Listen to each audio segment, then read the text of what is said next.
But it is likely to be suspended anyway. But the strike was already beginning to bite hard, with patients being turned away from some health facilities. Meanwhile, labor analyst Austin Game has described the intervention by organized labor as timely. And so I think that I love my heart for organized labor for stepping in at this point in time. It's just fair that they take their time and beat the iron when it is really, really hot. Still ahead, Ghana Health Service issues alert after recording 9 cases of dengue fever in the eastern region. And later on, Ghana Police Service invites musician A+ to assist with investigations following his claim of having information on the killers of investigative journalist Ahmed Hussein Swali. I said, and I repeat, I have information on Ahmed Swali. Ghana Police, do you like it? Details of these stories and many more, including sport talk, coming up in the next 30 minutes. Stay tuned in.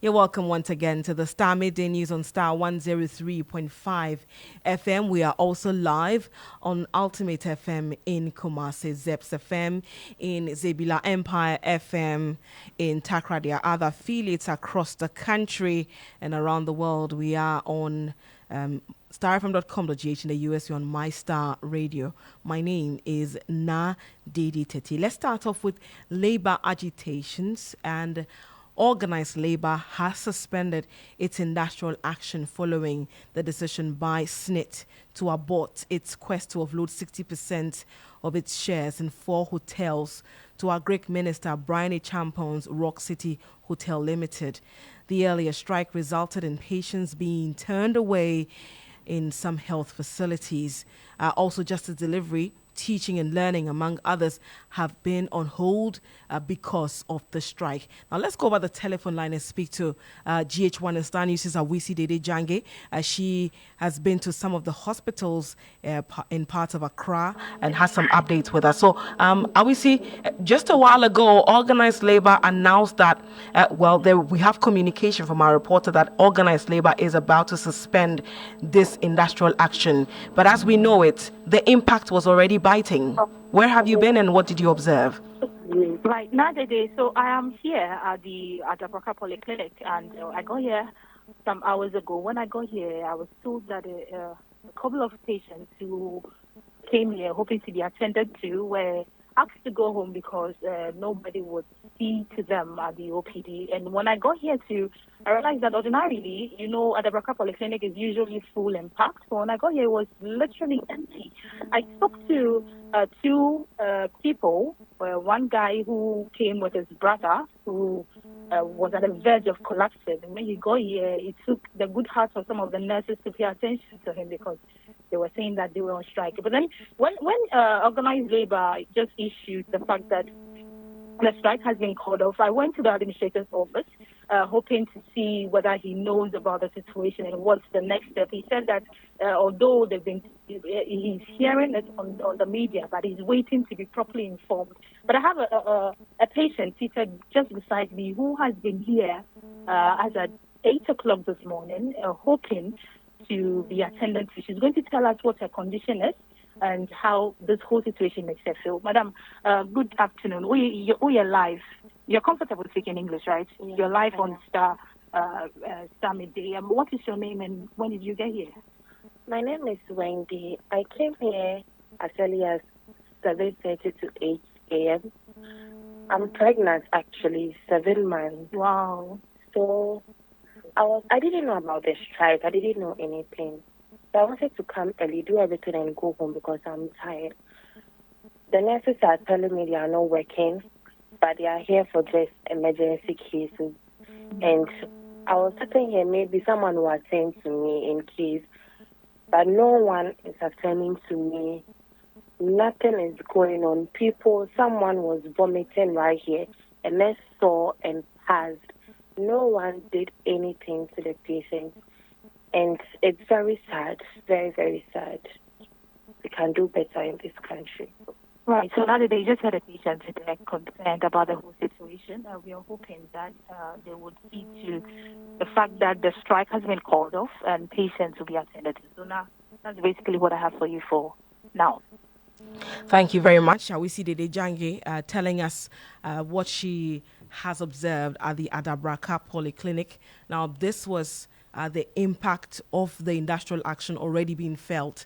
As you do recall, on Friday, organized labor, via a press conference, announced that they were laying down their tools across the country. The Ghana Medical Association and the Ghana Registered Nurses and Midwives Association indicated that they were participating, and they also announced a roadmap. And first on the list was that OPD services were going to be stopped on the first day, which is today. And already that has taken effect, or that had kicked in before the decision by organized labor to suspend the industrial action. We will be speaking to Obed Kingaglu, who is currently monitoring the meeting by organized labor with regard to the way forward after SNIT announced that they were terminating the plan to offload 60% of its shares to Agric Minister Brian Champon's Rock City Hotel. Obed, what is happening at the moment? Obed, can you hear me? Yeah, now that I can hear you. So currently at the headquarters of the Trade Union Congress, labor union have suspended their intended strike action which they declared on Friday. But that is with condition that in 1 month's time, the government will address some issues that they put before them, or else they will go back and strike again. I've been speaking to representatives of some labor unions like the General Agricultural Workers Union, and they tell me that although they suspended the strike action, they are giving government 1 month, I beg your pardon, ultimatum to address these concerns. Edward Kaiwe is a representative of the General Agricultural Workers Union, and I've been speaking to him. Agenda, it is possible. It is likely that we may suspend the strike action so that we follow up with the other issues, because of the fact that when we made our demand, we said that Senate must immediately terminate the process to sell out the hotels, and that has been done. We have had some communication to that effect. But then we have other issues which we need to deal with. So that will call for the suspension. What are these issues? What are some of these issues? Well, the whole board of Senate is quite disappointing. They have taken us through this bad governance system, whereby they, instead of them creating wealth for Senate, they are now trying to dissipate the resources of Senate, and that the board must be looked at. It must go, as well as the management. And then there are other issues generally about the way governance is being done in this country. There's now land grabbing everywhere. All state properties are now being sold out. We want to ask the questions whether or not it is ethical and proper for a minister or a government official to buy government property that he lives in. We are told that most of the top officials of government bungalows are sold out, and all government prime lines have been sold out. That we need to also raise concerns. But we are Ghanaians. Those lands were acquired when we were not born, and then for the state. So we, those who are living today, should never think that Ghana will end with us, and that those who are managing our resources today are supposed to manage them for the benefit of us today and tomorrow. So if they are selling them to themselves, we must raise concerns about that. And these are many, many other issues that we need to deal with going forward. We also need a total overhaul and reform of SMIT to make it more viable and then progressive. You recall that the ILO some few months ago did come with a report that the way SNIT is managed now, if nothing is done, within some few years, they will not be able to pay pensions. So we should not wait until it gets to that time. We have to have the total reform of SNIT so that it could become the institution that we want it to be. You confirm to us that before the press will be held, the strike has been suspended for now? No, I am not confirming that because the announcement has to be made, and I'm not the one. So, but then we'll make this announcement a short while about whether we are suspending this strike action or what we are going to do with it. But it is likely to be suspended anyway. You heard there Edward Karewa. He is the Executive Secretary of the General Agricultural Workers Union. Let's speak to Murtala Inusa as well in relation to the impact of the strike that was already being felt. Well, as of now, the national action has been called off, but the impact was already beginning to be felt. We've talked about the hospitals. Let's go to the courts. Murtala, what did you observe at the courts today? Well, not today, like you rightly mentioned, when it comes to the premises of the court. In fact, I started my monitoring from the Supreme Court, and even though the Supreme Court do not sit on Mondays, the door to the Supreme Court was locked. So that one, it's obvious why it was locked. I proceeded to the Court of Appeal, Criminal Division. It was under lock. Went to the Civil Division of the Court of Appeal, and even though it was open, there's nobody, no action, nothing at all happening there. Then the entire premises of the court and Supreme Court is telling that obviously nothing is happening. The Court of Appeal, the Circuit Court, I must say, also was virtually empty. You only need security personnel, police officers who are seeking to ensure that nothing untoward happens. Here are the people that you can see there and the security officers. And now I proceeded to the law court complex, the High Court indeed, where we have 42 courts in that particular building, and the premises ordinarily, if you come to the court on Monday, even the entrance to the main courtroom or the roads, the main entrance is already packed, and the traffic situation will tell you that yes, something is happening. But today, the whole place is as quiet as a cemetery, very calm, nothing is happening. One or two people who walked in are turned away, are told to go and come back and to listen to Starr FM for the next line of action because USAC members are not working. Nobody, I must say, as per my monitoring today, has reported to work apart from the police officers and the security officers who are detailed to ensure that properties are protected and other stuff. So the strike action, of course, declared by organized labor, of which USAC is a member, has actually impacted on justice delivery. Dr. Stephen Kobler put this Cocoa Board case that was supposed to go on. The parties were in court today, but of course, no show, and they have to go back. And it's the same in relation to other cases. But nowadays, if I put together some of these whole things, I've been talking to some of the people who have come around to assess the court, and they've been frustrated about the situation. Somebody coming from Sunyani saying that, look, he came all the way only to be told that this is the situation that the court has found itself in. I've met a man who said that, yes, he's having a relationship challenge. He's supposed to be paying money to court as by way of maintenance. He has come to court to pay maintenance only to be told that the court is not working. He has to go back. They are not too sure. But now that the breaking news has come that particular strike has been suspended, it will very soon we should be hearing from the Judicial Service Staff Association as to what the next line of action will be. But clearly, that particular indication or directive has impacted on justice delivery today.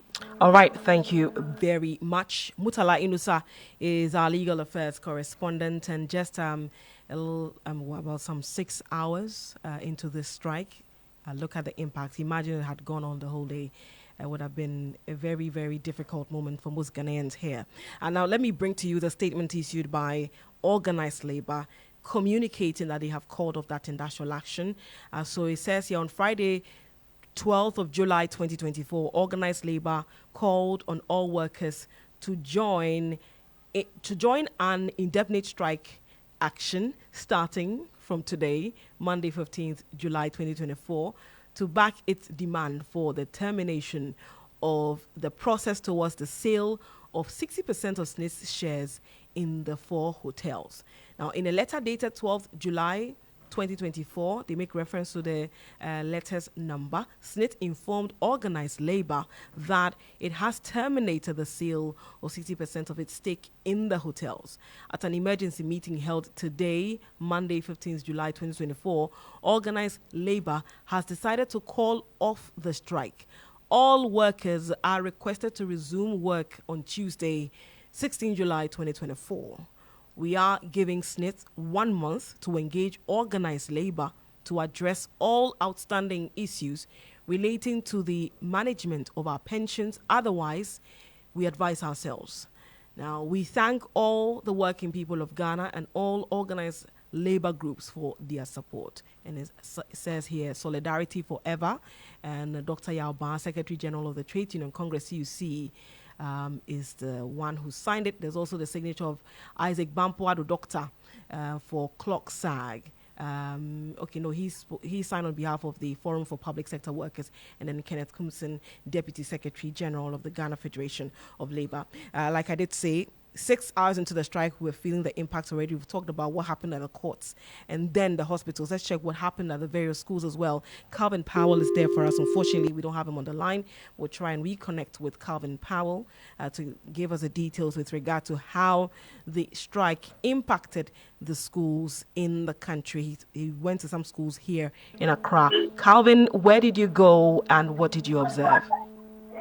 All right, so now I've been to Accra High School, and the story is just the same as any other place that I've been to. Students were left on their own, having either group studies or personal studies.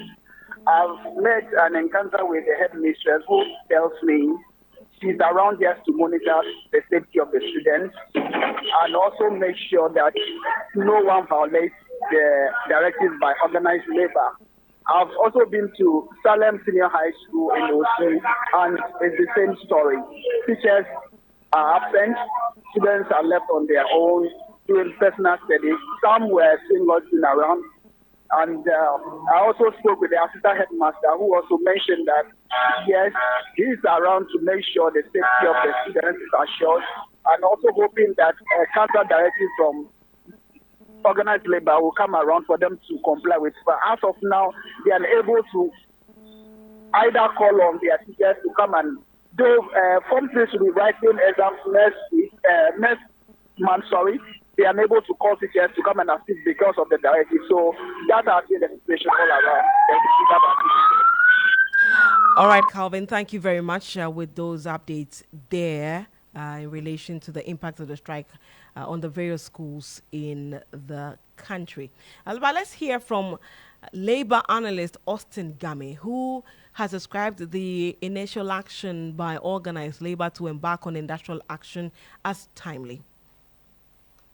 What is the present state of our economy? It's poorly managed. We are in very bad junk state as a nation. So we have to have we used not to have people like doctors forming a union in the manner in which it is. Later, we didn't have union in the form in which it is. The various top leaders in the country who are now union leaders, managerial and professional unions have emerged. So there is a lot of sophistication. And so you cannot just get up and say you are either declaring a strike for the sake of it, or you are fighting for your economic and social rights, just as it used to be.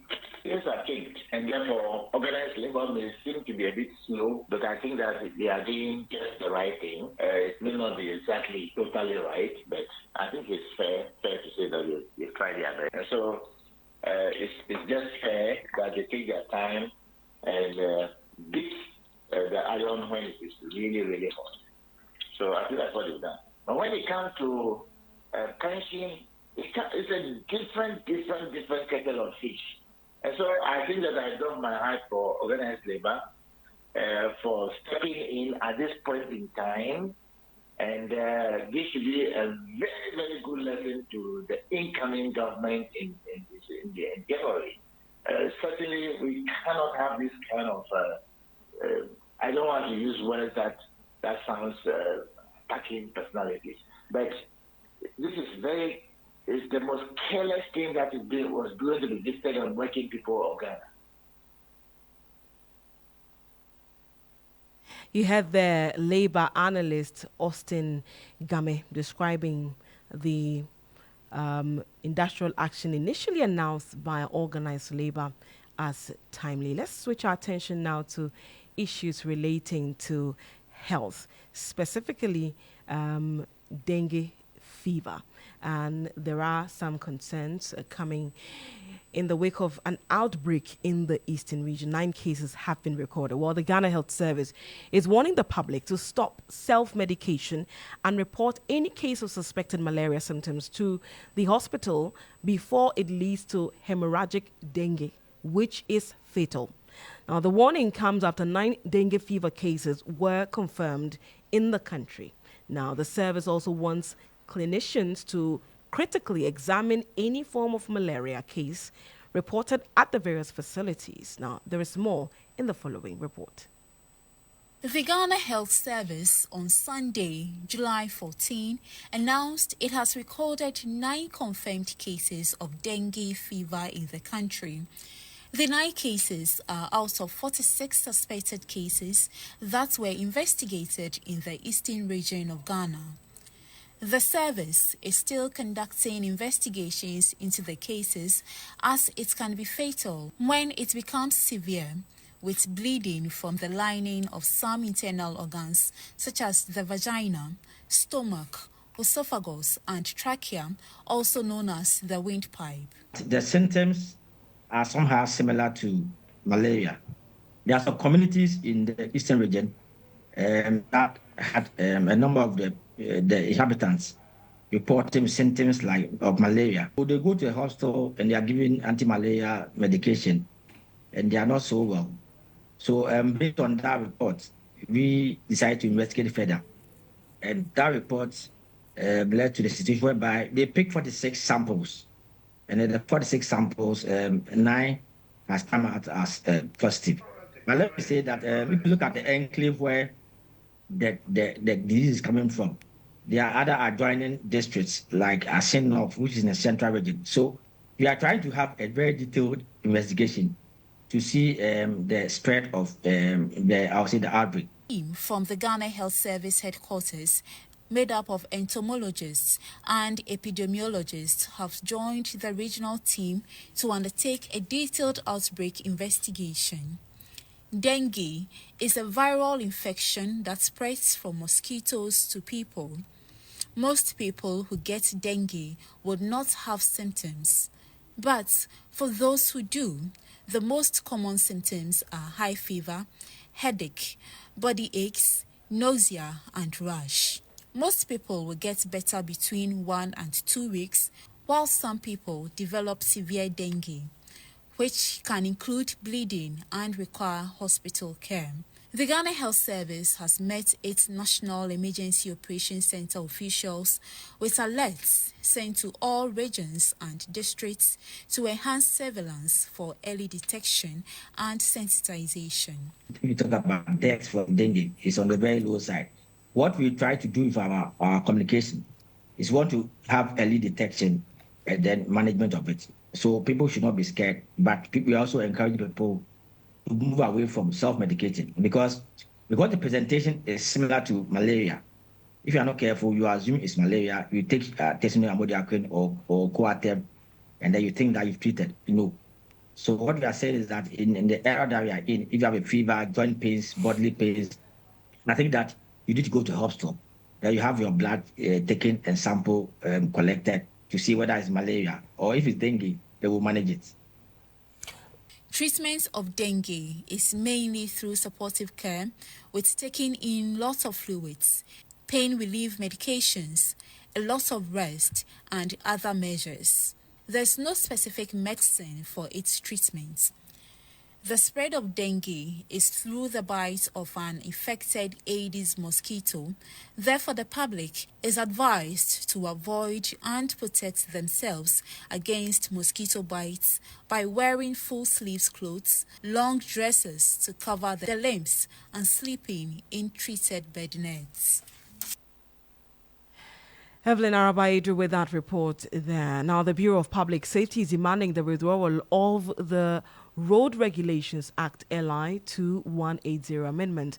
The legislative instrument before Parliament is seeking, among other things, to expand the speed limit exemptions and other permissions to include MPs and ministers of state. However, the Bureau of Public Safety is raising concerns over the risk this amendment poses. The Bureau also believes the amendment could obstruct emergency services. Here is Samson Deklu. He is the Associate Agent, Built Environment at the Bureau of Public Safety. The big deal is that it is illegal for them to even be having it in the first place. So you can just imagine now making it a legal mandate for them to have it. And we can all understand the nuisance it's been causing in our cities over the years. Even the police have found it difficult to restrict some of these strobe lights, even on private vehicles. So the big deal is that it's already illegal. So why are they doing it? Not that they're making it legal, what are the implications for the public safety? So our plan is to push that these amendments are removed. Already, we have these amendments fetching to the judiciary, fetching to our Speaker of Parliament, which we think is fine. But adding ministers and MPs is totally going to cause a lot of chaos in the city. So we want to push for the amendment to be removed so that it remains as it is. And necessary checks are done so that all those who did illegally are arrested and are taken to the law. The judiciary is enjoying it. The Speaker is enjoying it. Why can't ministers and members of Parliament enjoy it too? So you can imagine the number of ministers and MPs we have in this country. Let's assume there is a program in Accra or even in any city at all, and every other MP with his or her entourage are driving with this speed limit of them. I mean, we have schools scattered around. The safety of the citizenry. Why should MPs even be enjoying this more than other citizens? Why can't they feel what we feel on the road so that we fix it for everyone to enjoy? You heard there Samson Deklu. He is Associate Agent, Built Environment at the Bureau of Public Safety. Let's now take you to Parliament, where the minority has followed through with its threats to scuttle proceedings if the NPP MPs fail to show up in the chamber. At the commencement of business today, there were less than 50 MPs in the chamber, prompting MP for Tamale Central, Mutala Mohammed, to draw the attention of the Speaker. The Speaker was compelled to suspend sittings for an hour. The lithium agreement, which was to be laid, had to be put on ice as a result, following another objection from the minority. Here are excerpts. They are in our constituencies campaigning, yet they expect us to execute their business for them. It is completely unacceptable. We could have also done that. We could have left this house, left our legislative responsibility, what we were voted by our constituents and the people of this country to do. We could have done that. But we have decided to act responsibly for the good of this country, for our electorate people who we are representing, for Mother Ghana. So I really don't think that it is appropriate that they rely on our numbers to execute businesses they bring to this house. Yes, let me address the issue he has raised. Please, Clerk, what is the number we have? Honorable members, I will invoke 64-3. And 3 is talking about the numbers. And so as of now, we have 48. And so the issue raised is legitimate, but I rely on 64-4, which says the person presiding shall A, direct the clerks at the table to cause the bell to be rung, B, continue the business of the House for a period of 10 minutes, and E, direct the clerks at the table to conduct a head count of members present, and D, if there is still no quorum, suspend the sitting of the House for a period of not more than 1 hour. And then we go to 5. If on resumption of the sitting there is still no quorum upon the conduct of a head count, the House shall stand adjourned till the next sitting day without question being put. You had the excerpts of the proceedings in Parliament, and just before we go, the Ghana Police Service has invited musician A+ to assist with investigations following his claim on social media of having information on the killers of the investigative journalist. Make I come volunteer another information. I said, and I repeat, I have information on Ahmed Swale. Ghana Police, do you like it? Do you like that information? Give me. This time round, I'm not going to give information so that you go and tell people that, hey, A+ came and said, hey, me who be we are said that police service. Me who be that. I want to give you information. You have to give me protection. Information, protection. If you give me protection, that everybody can see that you are giving me protection, I will tell you that this is the information I have. And the protection is not that Ghana Police, I said, I'm Parinanka because he's a good man. And yes, if your police could say we made him.